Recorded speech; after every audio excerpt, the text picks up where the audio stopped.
Hello, I'm Tara Love Perry, and this video is about lighting up.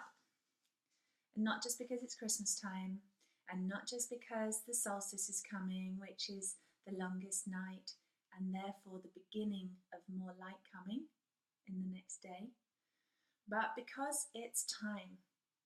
If you haven't already got into your inner sphere, your inner reality, your inner world, which is defaulted to absolute joy and unconditional love, if you're struggling to get to that place, if you haven't met yourself there yet, or you can't abide in it for long periods of time, it's not a self-sustainable ecosystem for you, you can't connect, you can't get in, now is the time.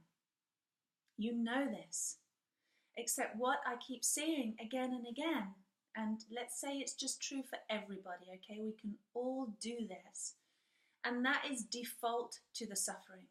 Not because it's our nature, but because it's our habit. Now, I was watching Facebook last night. I was up quite late scrolling through all these amazing videos, one after another, and so much contrast, it seems. On one hand, there is so much suffering. I was watching videos about Aleppo and watching the suffering that's going on in Syria. And my goodness, something touches my heart. I feel like they're my people, they're our people, they're part of me, they're part of all of us.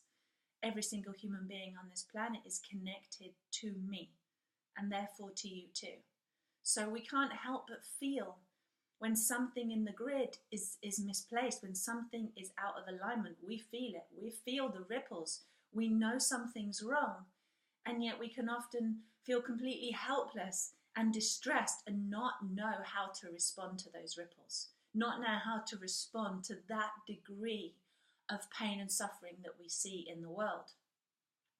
And what it really means is we don't know how to respond to that degree of pain and suffering in ourselves.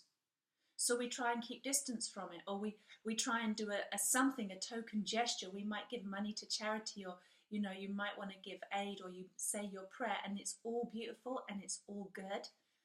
But we need something more. We need to turn the volume up. And often people just don't know what to do. We've become frozen in fear. We've become completely fused, and a light bulb just blows because there's too much power going through it. There's too much energy and that overwhelm.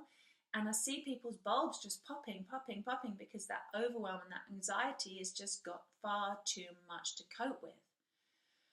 Whew, right? And on the other hand, there's so many people. There is a lot of people putting out a lot of good stuff. There are people waking up everywhere. And people that have been awake for a long time, getting more powerful, getting more brave, getting more courageous, myself included. And just going, fuck, I can't wait anymore. I've got to put this message out. I just have to share my truth, my resonance. I have to do what brings me joy. I have to be so self-serving. I have to be so in alignment with my core, with my truth, with my source, with this current of force that lives within me. I have to live in that. I have to be true to that. I have to speak from that, and I have to act from that. And when I'm not, everything's out of alignment. Then I'm suffering again. Then I'm in tears again. Then I'm not feeling happy again. Then I'm feeling misplaced, or I'm feeling helpless again. And that's not the truth. It's like living in a virtual reality world. In those, I was going to get one of those big virtual reality visor things. Saw them years ago in the Trocadero in London, and before they really came out. But this, you can get absorbed in the game. You can get completely transfixed, like being in a cinema, like a 3D cinema. You're so in it. You forget that you're in a cinema. You forget that you're plugged into a virtual reality. And you just don't even feel your body. You've forgotten you're sitting on your bum in a seat in a theatre somewhere watching a show. You've forgotten that there's a whole another thing happening, a whole another reality, because we're so plugged in to what we're being shown in the media, on the TV, in the world, on all the scary images. Now, I'm not saying that there aren't people out there going through hell and suffering. Yes, it seems very true that they are. That's what I'm seeing on the screens. I'm sure that's quite true. There's people really calling out for help and saying that this isn't right, and there's a lot of people, innocent people, dying. Now that can get us plugged in, and we can be looking at that and going, oh, like it's so real, lost in the virtual reality of it. Now, what happens when you take that virtual reality mask off, when you step back and you go, hold on, I am watching not just a screen of the media, but I'm also watching images that are being portrayed to me, and I'm also watching something from a specific angle of, oh my God, life is good and death is bad and death is not okay. That this is all there is. Now, if we take a step back further, this is what I see. And you could call me right or wrong, I don't care. But this is what my experience of humanity is. We are source, we are spirits, we come into a body, we spend time in a body, we are gifted this space. It's our choice to use it and love it and enjoy it and make the best of it, or not. And then one day we go and we go back to the ocean of source and something else happens, and it's always renewal, it's always life. I don't ever see life ending, even in the winter, even in death. Life just is perpetual, it doesn't ever stop. Now, when I'm seeing those pictures of people suffering and children, it grabs my heart and makes me cry. I'm also, something very sweet in my grief comes out. And grieving is a must. You know, I really believe in grieving and feeling that emotion and feeling the discordance and feeling the disharmony and noticing what's wrong and saying, shit, this is really messed up. And this is not the truth. This is not what should be happening. And feel that and really kind of enjoy the feeling of it. And that sounds a bit perverted, but it's not what I mean. I mean to really soak into it, to go deep into it, to feel it deeply. And when I do that, you know what? I have tears of not only grief, but I have also tears of such gratitude. That when I see those little kids who've lost their families and those people grieving because their beautiful culture has been smashed to pieces and their country's been torn apart, I see angels that have chosen to come into a body and be portrayed as, you know, the victims, to take that role and, you know, leave their bodies early, leave this world with a message for us that says, wake up, guys, this is not all right. Suffering is not the solution. Suffering and being beholden to somebody else telling us what to do, effectively being powerless, effectively not being true to ourselves, effectively being controlled and manipulated, is not okay. Letting some other big bullies come along and dominate everybody, it's not okay. To stand by and watch that happen to any person or any creature or anything, any living thing on this earth, whether it's the water or whether it's the soil and the oil and what's happening with that, and whether it's, you know, people and children, it's like, stop standing by and watching. And when I see that, it makes me feel like this prayer happens inside of like, bless you, thank you for waking us up. And not to get so engrossed in it as then we get stuck. And our suffering then adds to the pile of suffering that's already happening, because that's what tends to happen. It's to see that and say, your life, this situation has made a difference to me. It's going to make me light up. It's not make me going to fall into the black hole of suffering and grief and helplessness and get stuck there. No, it needs to do the opposite thing. Now, I really wanted to, my funny little Christmas tree, I wanted to sit next to the lights here because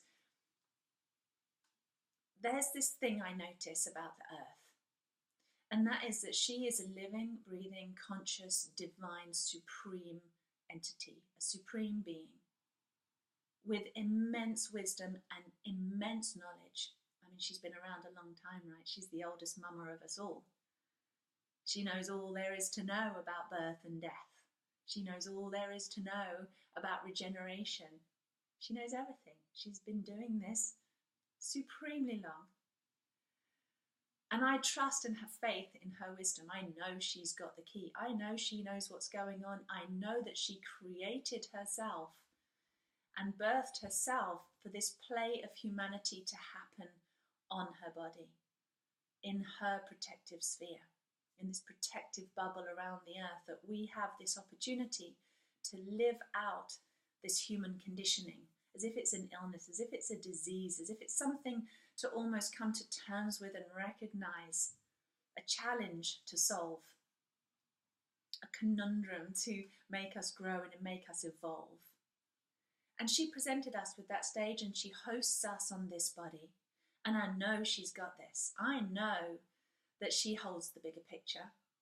And when I can surrender and completely trust in this mother body, in this source being, this very tangible, not far away etheric source being, but a very tangible, living, breathing, touchable thing, she's got this. And I notice her energy field because I'm a soul reader. I notice energy, I read energies, doesn't matter what level it's on, everything is energy. And when you know how to read, you can read anything, right? Like reading English. If you can read English, you can read anything written in English. So I read energy, and it's able for me to just tap in and read that. So when I read the energy of the earth and her grid, well, actually she has many layers of this grid, but she has this golden unconditional love field. And it's a little bit like, imagine this string of electrics. Okay, before the bulbs are switched on, you can see it in the towns, in the cities, all the lights are set. They're not yet switched on, but there's a grid, there's a matrix of possibility. There's billions of little bulbs attached to that grid of what's potentially available to us. Now, Earth's body is like that. She's a grid. And when we tap in, and like the light bulbs, now if I was a light bulb screwing myself in to that point, that fixture point in the grid or on the electrical wire, like screwing that little bulb in of myself, anchoring in, basing myself in her essence. And when I say basing, I'm talking about my base chakra energy, if we want to do chakras. So connecting my spiritual source through this physical body and very much firmly planting myself in this physical body. I'm not going to move away from it and reject it and think that it's not good enough or whatever.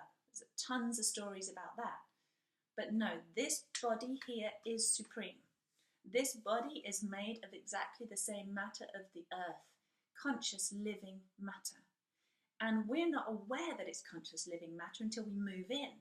And you wear the suit, if you like. You totally take in this body and take it on and anchor down and settle into that base energy, connecting in by your root to the source, like plugging the light bulb in. And something happens when you bring consciousness to this body, when you bring consciousness to the earth and the bigger picture, the greater force that's holding us all, whether you're in Aleppo, whether you're in Syria, whether you're in Dakota, wherever you are in the world, we're all on that same grid.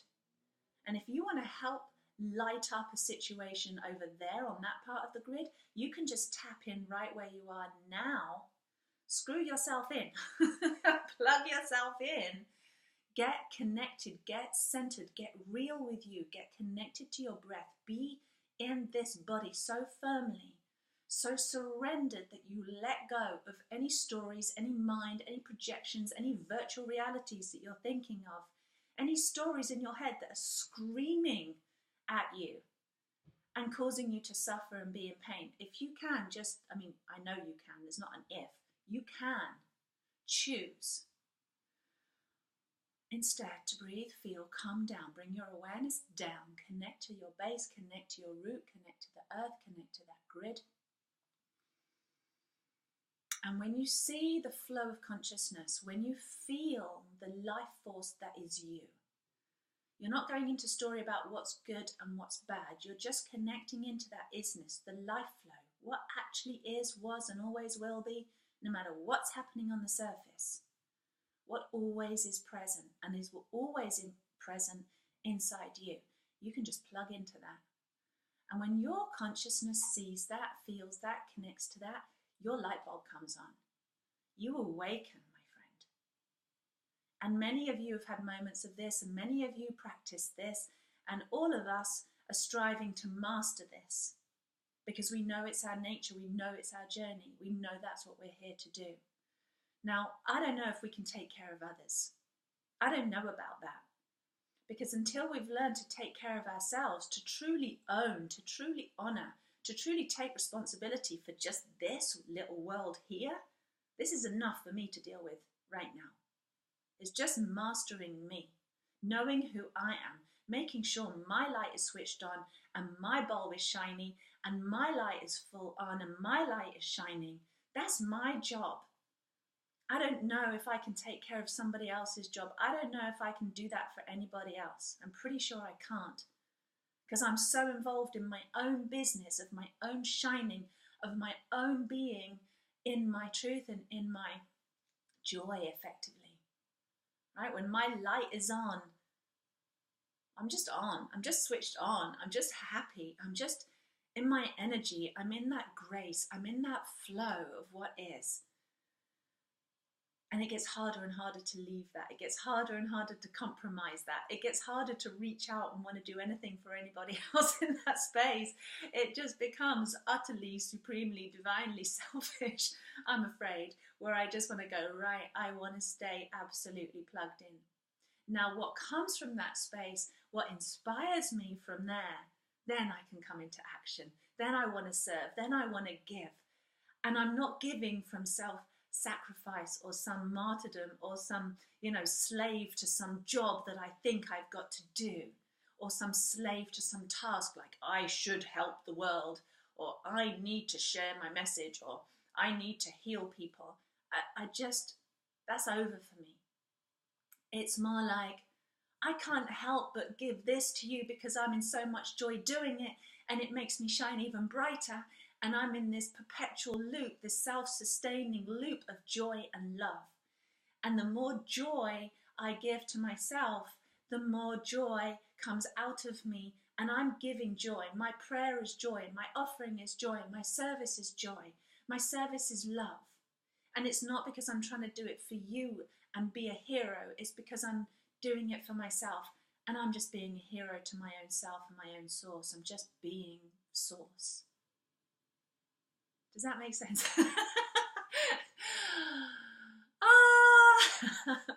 Bless you. And we're the same.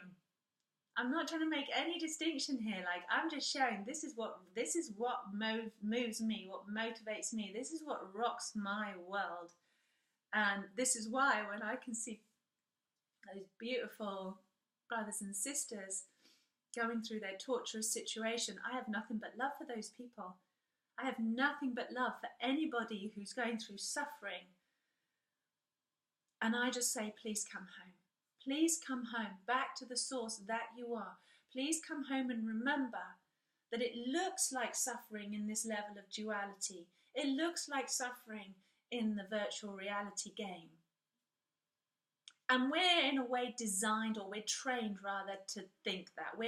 The stage is set, the actors are out there almost trying to pull us in to the suffering and the bad stuff, orchestrating heavy shit to get us sucked out of our essence, to get us sucked out of our plugged in, switched on state, and disconnected and therefore available for manipulation. So don't let that happen to you. Don't be that sucker that gets sucked into absolute grief without the relief, that gets sucked into suffering without the coming home and realization and the prayer and the gratitude that you've seen that suffering in order to wake up and realize that that's not what you're here for.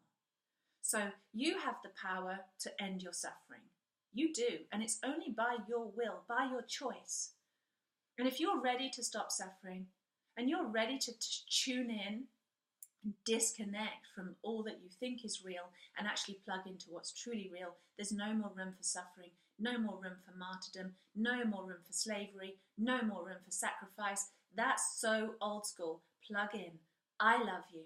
Have the most amazing solstice, 21st of December, magical portal day. Another one, another day, another moment of beauty. And if you're in Brighton, I'm holding a ceremony, a wrapping up and giving away ceremony for the solstice. Come and hang out with me. I'll leave the link under the video. And also, one final thing, I've been doing a crowdfunder for my book, I Love You Me, and it's all about how loving yourself changes the world and how you first got to love yourself enough to do that, to change your own world. And if you want to pledge, there's 2 days left. It literally ends on Tuesday. That is the 20th. If you want to pledge, or if you want to make your pre-order now and be in my first edition run of books, people who own that book, I would be delighted to send you one. So I'll leave the link below as well. You can click on that and order my book, I Love You Me, How to Love Yourself Enough and Change the World. So thank you. I love you. Tune in and stay there. See you soon.